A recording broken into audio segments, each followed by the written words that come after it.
Have you ever met someone who didn't feel like a stranger at all, but more like a memory your soul had misplaced across time? Someone who walked into your life not with the excitement of something new, but with the quiet certainty of something ancient returning. It wasn't just attraction, it wasn't even just connection, it felt like recognition. As if every part of your being paused when they appeared, not in confusion, but in deep remembrance. They didn't have to earn your trust, your energy, or your affection, because somehow it felt like they had always belonged there, waiting in the hidden spaces of your heart that even you had forgotten how to enter.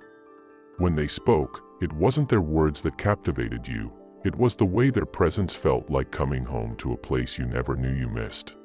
You didn't just notice them, your soul leaned toward them like a flower bending toward sunlight, as if their essence had been whispering to you in dreams long before either of you could speak each other's names. It was like meeting someone you've missed your entire life without ever knowing they existed, someone who seemed written into your story by a hand greater than fate.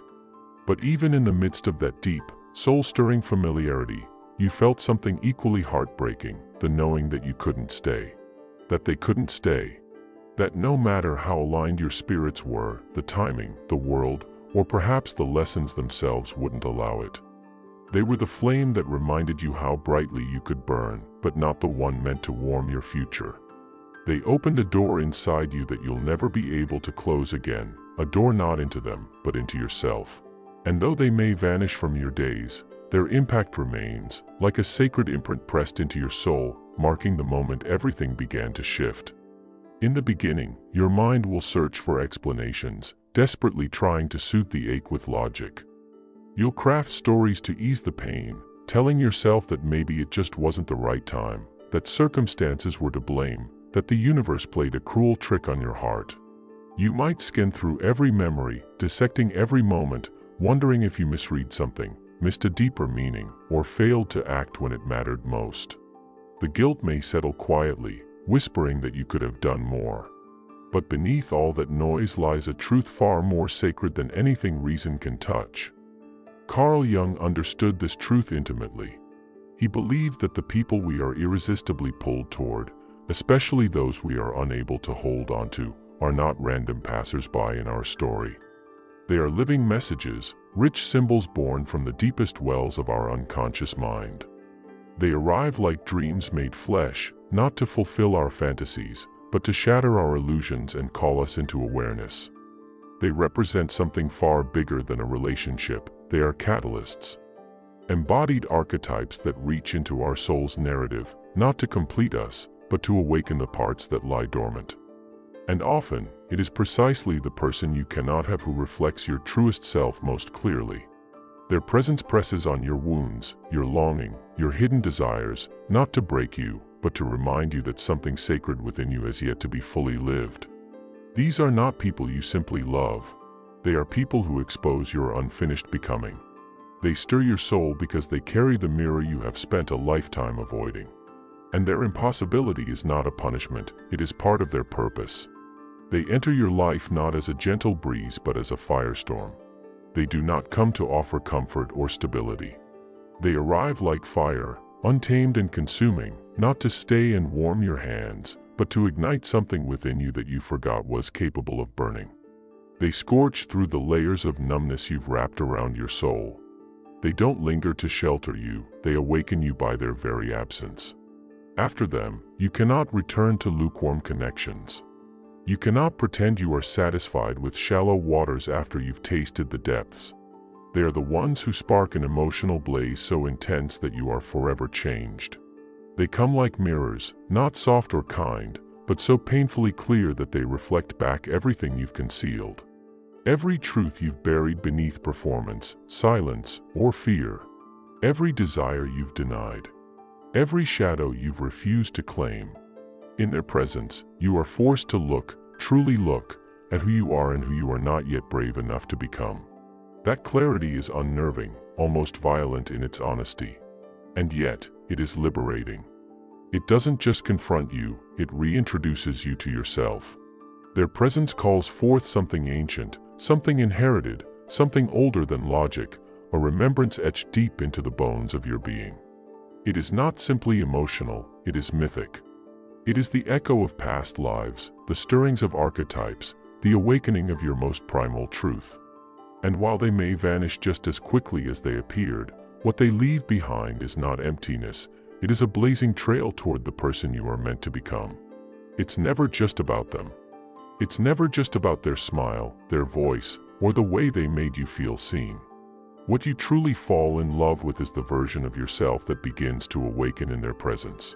The version of you that feels more alive, more articulate, more courageous. Around them, you don't just speak, you speak with fire, with clarity, with purpose, as if the words have been waiting lifetimes to be said. You notice how your laughter deepens, how your thoughts sharpen, how your soul dares to rise from its hiding place. They don't simply inspire you, they unearth you. They awaken the dormant possibilities, the buried ambitions, the passions you thought were lost to time. Around them, you remember the you that once dreamed without apology. The one who believed in something more. That's why the goodbye feels so unbearable. It's not just that you're losing them. It's that you're being forced to say farewell to a part of yourself they helped you access. A part that now refuses to be silenced. The ache isn't just about absence. It's about identity. Because in walking away from them, it feels as if you're walking away from a life you briefly glimpsed, one where you were finally, fully, breathtakingly alive. But what if that ache, that distance, that impossibility, is the very thing that was always meant to ignite you?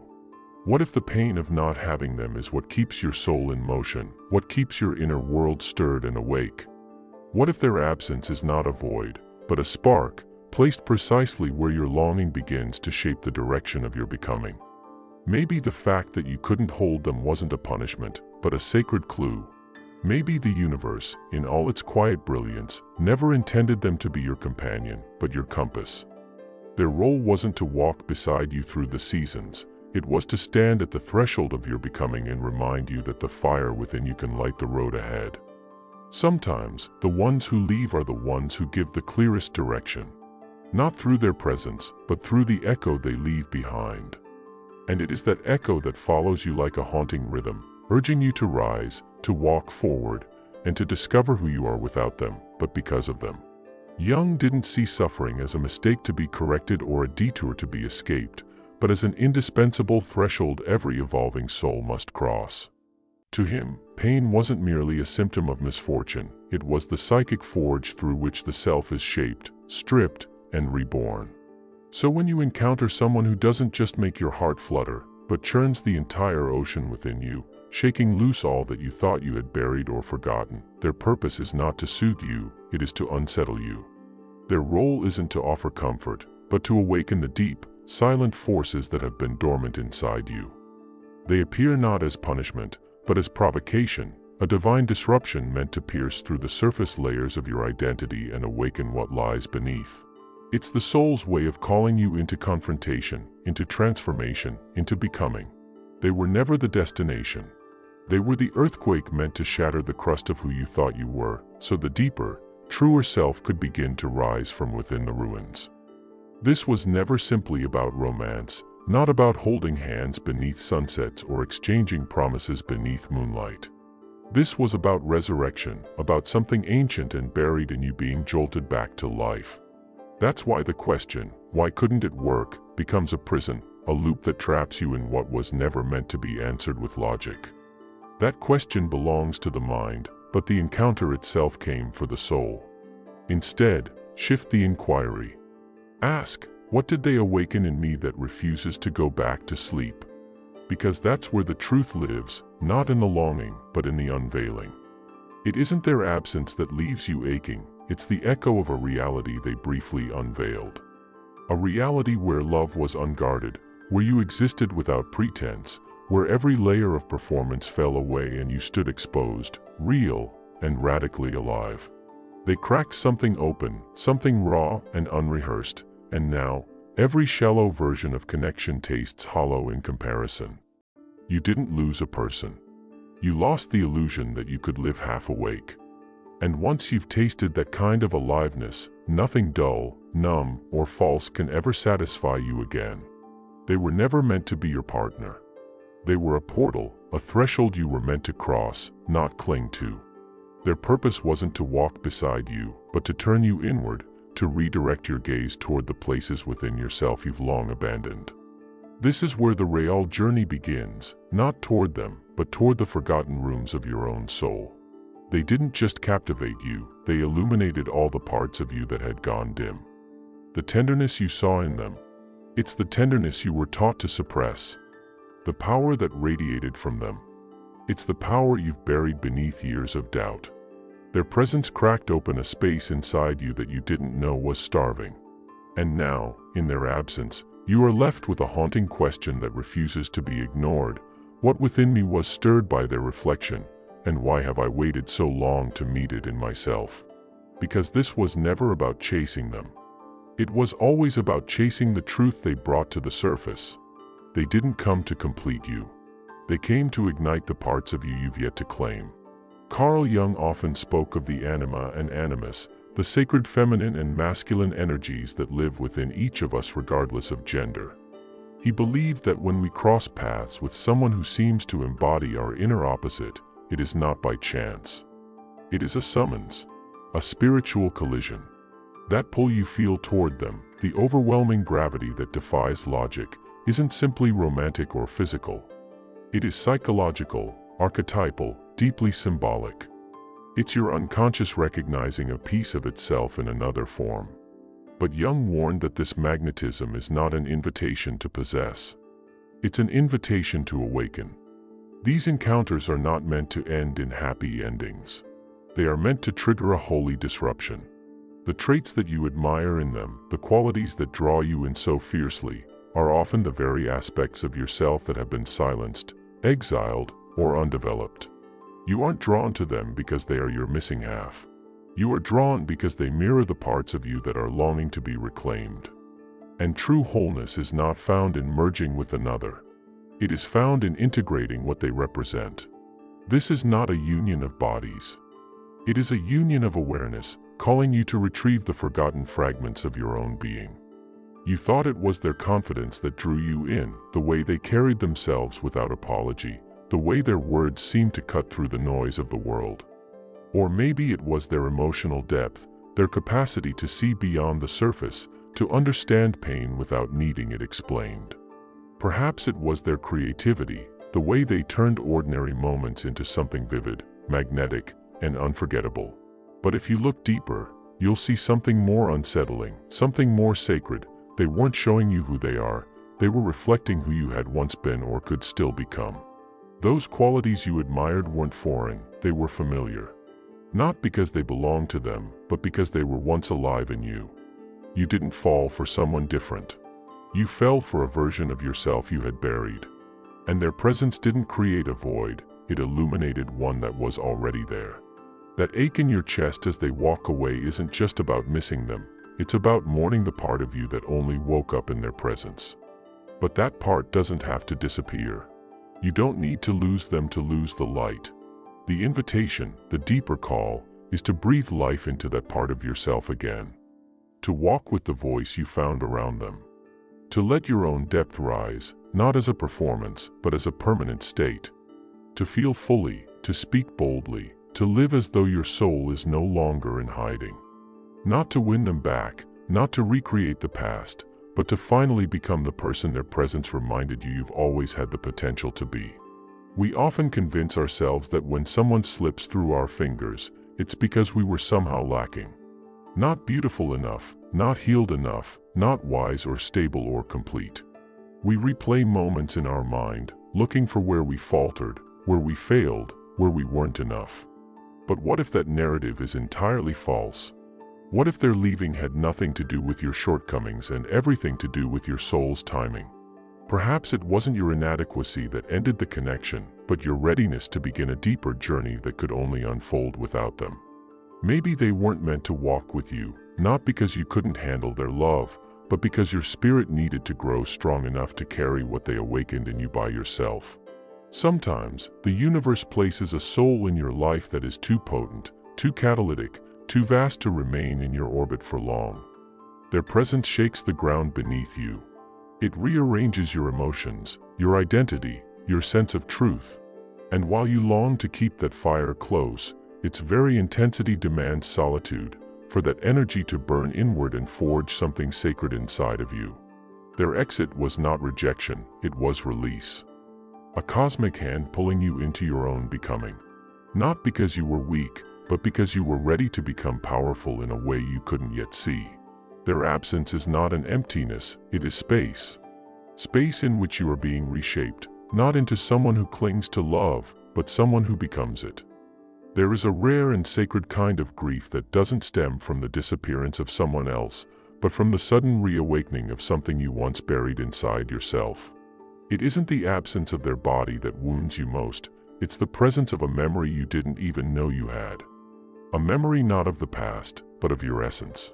The kind of grief they leave behind doesn't cry out for them, it cries out for you. For the version of yourself that you glimpsed in their eyes, that you felt rising in your chest, that you suddenly remembered had been asleep inside you for years. It's not ordinary sorrow, it's soul-level mourning. A kind of emotional echo that urges you to stop folding yourself into expectations. To stop performing for approval. To stop hiding your depth just to fit into spaces too small for your truth. Their departure doesn't just hurt, it awakens.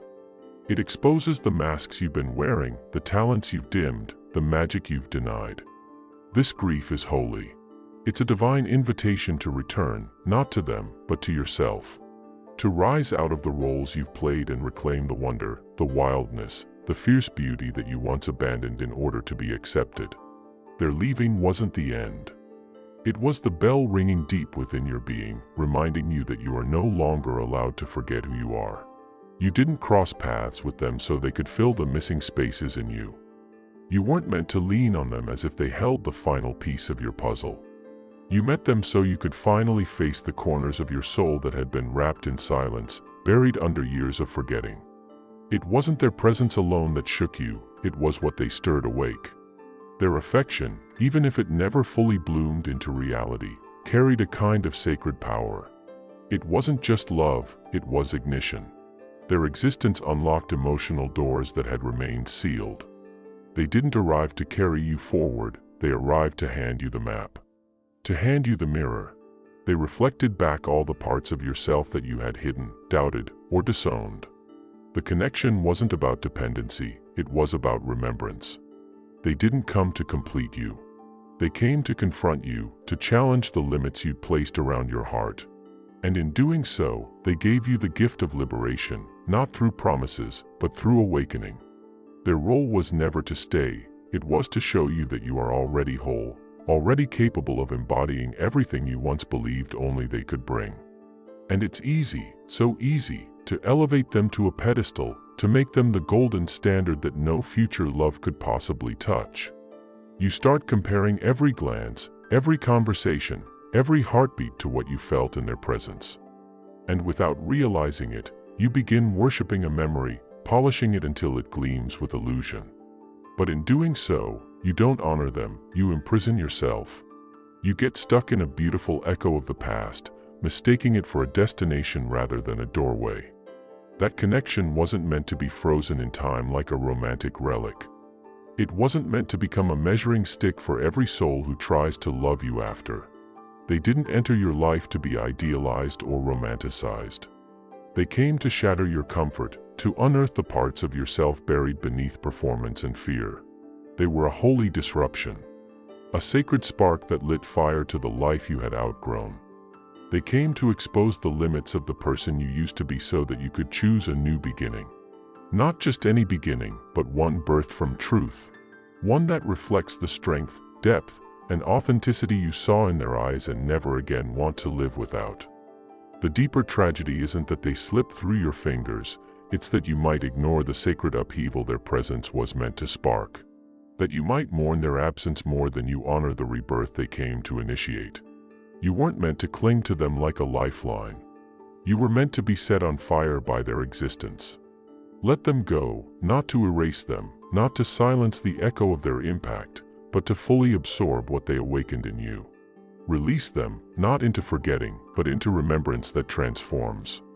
Let them become legend within you, a soul print etched into your evolution, a symbol of who you're called to become. They are not a chapter closed, but a constellation now guiding you. A whisper within your bones that says, you were meant for more, and now, there is no going back to sleep. Let them go, not with bitterness clinging to your heart, but with quiet reverence humming through your spirit. They were never yours to possess, only yours to witness. They arrived as a spark wrapped in longing, a beautiful ache disguised as love. What you felt for them wasn't meant to bind you, but to break you open. They were not a forever, they were a mirror, a messenger, a sacred interruption. They were the storm that shook your foundation, not to destroy it, but to reveal how deeply your roots had been waiting to grow. They came bearing questions you didn't know you needed to ask, and though they left without giving answers, they planted the seeds that will grow into every truth you're meant to uncover. Release them with grace, not because they were insignificant, but because their meaning is far too vast to be reduced to possession. They were your reminder that some of the most powerful awakenings begin in heartbreak, and some of the deepest love stories are the ones you live with yourself. And so now, the path ahead is not one of escape, but of return. You are not walking away from them, you are walking toward the self that met them in full recognition. Every spark they lit in your spirit, every part of you that came alive in their presence, was never about them staying. It was about you remembering who you are when you are fully awake. Now is the time to live with that same flame burning steadily within you, not flickering for someone else's gaze. Now is the time to create with the same boldness, the same wild possibility you saw mirrored in their freedom. Let your voice carry the same unfiltered truth it once whispered only in their presence. Let your life become the embodiment of everything they stirred but could never stay to witness. Because the connection you thought was about them was always, beneath the longing and the ache, a call from your soul back to itself. A reunion with the version of you that had been waiting for this very awakening. Some souls are too vast, too electric, too catalytic to remain. Their presence is not meant to settle beside you, but to ignite something within you. And that isn't a loss, it's a sacred offering. They appear like celestial fire, cutting through the darkness of your life in a single, awe-inspiring blaze. They leave you breathless, not because they vanished, but because of what they illuminated before they did. They don't linger to guide your every step. They don't stay to become your map. Instead, they awaken your inner compass. They awaken the light you had forgotten was already burning in your bones. And long after they are gone, that fire still glows, not as a memory of them, but as a reminder of who you are when fully alive, fully seen, and fully awakened. That is how the soul speaks, not in words, but in moments that burn through silence, in encounters that defy logic, in the ache that lingers long after someone has gone. It doesn't shout, it doesn't explain, it whispers through the people we meet, through the fire they ignite, through the transformation they leave behind. It speaks in the language of memory and longing, of recognition and release. And when you finally listen, not with your ears, but with the deepest part of your being, you realize it was never about them. It was your soul calling you home.